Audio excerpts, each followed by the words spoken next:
Hello mga chong. Meron akong tip sa inyo. Marami na rin nakakaalam nito. Pero ito, gagawin ko para sa mga hindi nakakaalam. Marami makaka-relate nito. Dryer manual. Papakita ko sa inyo. Ito na yung long sleeve. Binanlawan ko na to. Piniga ko muna ng gusto. Tapos pinatulo ko, pinigaan ko ng gusto. So ngayon, nalagay na natin sa dryer na manual. Here. Yan ang tuwalya.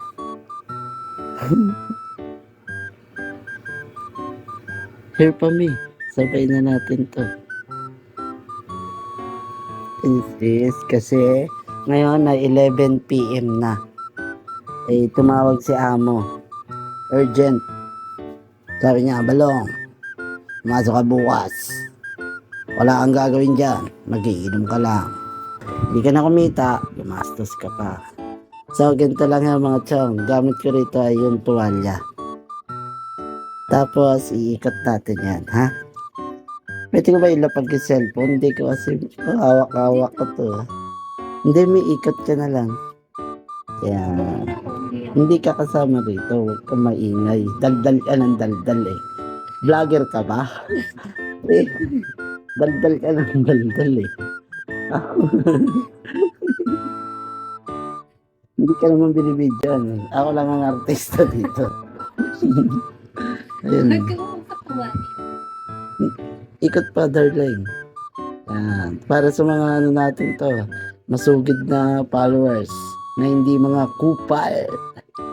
Yes, yan. Pag nagka-curve na siya ng ganyan, yan. Tapos, hihilahin niyo naman siya pabatak. Yan. Solid yan mga chong. Yan. Tapos, okay na yan. Kasi, baka mapunit naman yung damit. So, legit yan. Yun na. Yun na. Maligam-gam na siya. Hey, sheesh! Pwede na ito. Papahangin na lang natin. Alam mga chong, hanggang sa muli. Ingat ang lahat. And God bless. Here comes the sun, doo-doo-doo-doo.